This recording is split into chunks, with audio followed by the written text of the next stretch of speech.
Hey everybody, it's Brooke with the Buttered Home and welcome to My Messy Kitchen. Today we have an easy and fun treat that you can share with all of the kids in your life, and it's just fun even if you don't have any kids in your life. Today we're going to be sharing our recipe for easy sheet pan caramel apple slices. So get all your favorite candy and toppings ready. We're going to show you how to make this delicious fall treat. So stay with us.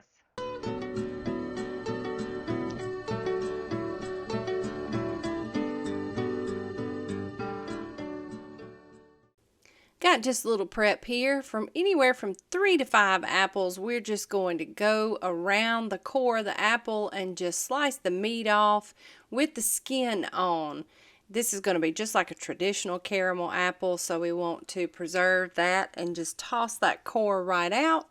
And then carefully slice these into your preferred slice sizes and toss them into a big bowl.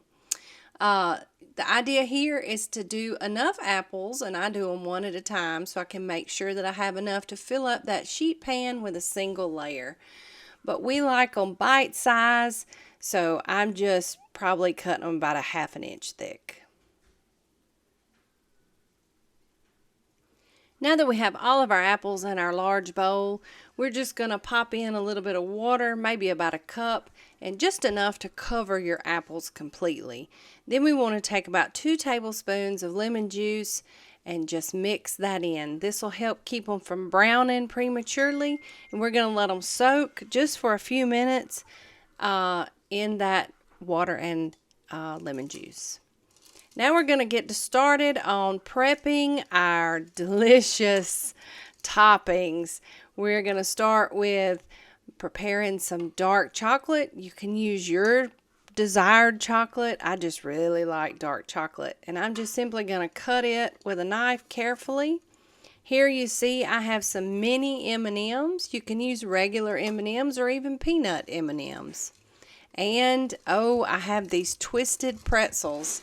I'm going to get out about a handful of those and just chop those up to about the same size as I chopped up my chocolate.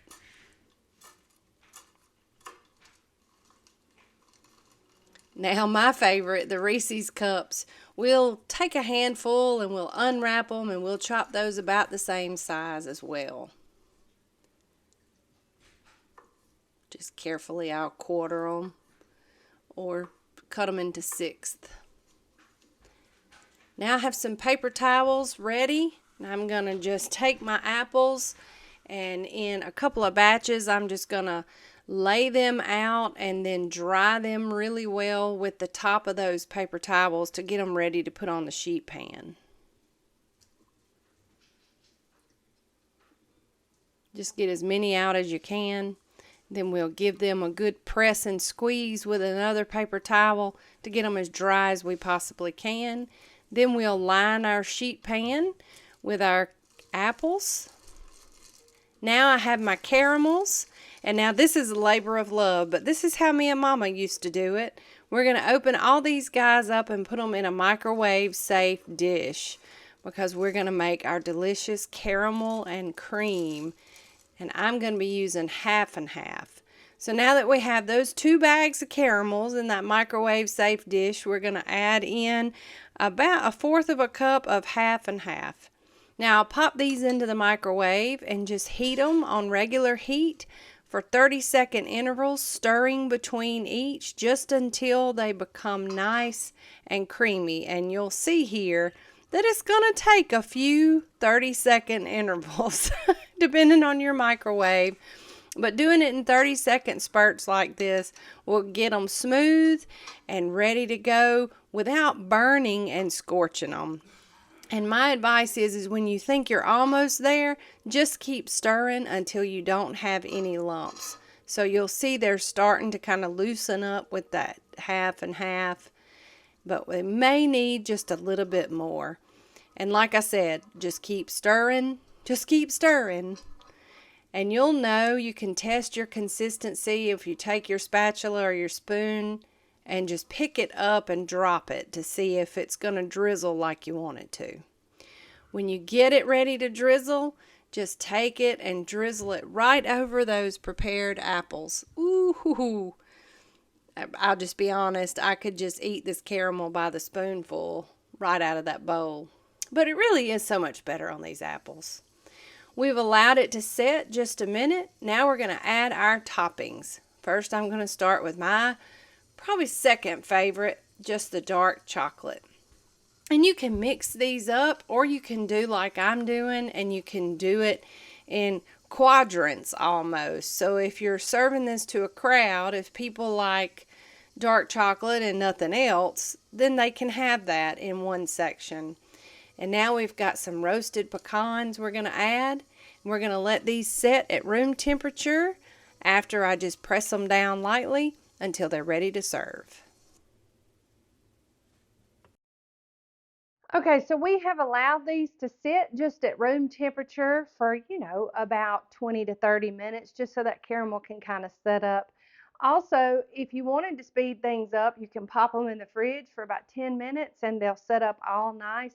Otherwise, you can just leave them at room temperature, leave them out kind of like a grazing board for all of your people to try. So I think I'm going to try one that has Reese's Cups on it.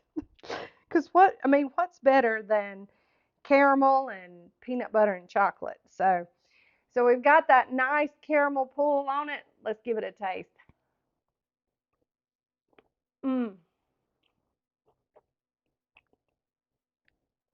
chewy, yummy. Mmm, and a big mouthful. We like the salty and the sweet. There are all kind of things you can do with this. So this is your chance to get creative. These are just some suggestions that we've made.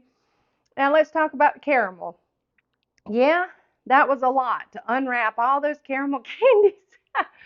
And we have a really good, easy caramel recipe over at thebutteredhome.com that would also work well for this.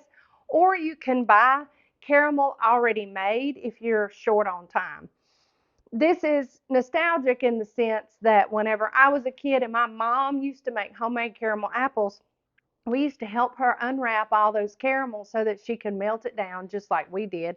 So some of those cooking methods, while they seem like a lot of trouble, or we have a better shortcut for it now, or you even have a better scratch made option, the whole act of it can be nostalgic all in itself. So we hope that you'll try this recipe and create whatever toppings you want to make it your own. It can be found at thebutteredhome.com. If you try it, let us know. Make sure you're following us on YouTube for all of our videos. When we drop new videos, they'll go there first. As always, make sure you're following us on all of our social channels because we have a real good time. We always have some special things in store coming up in the holidays. From all of us here to at the Buttered Home to your home, woo, all that sugar's got me, can't even talk. We hope that you have a wonderful day and we sure love y'all. Bye.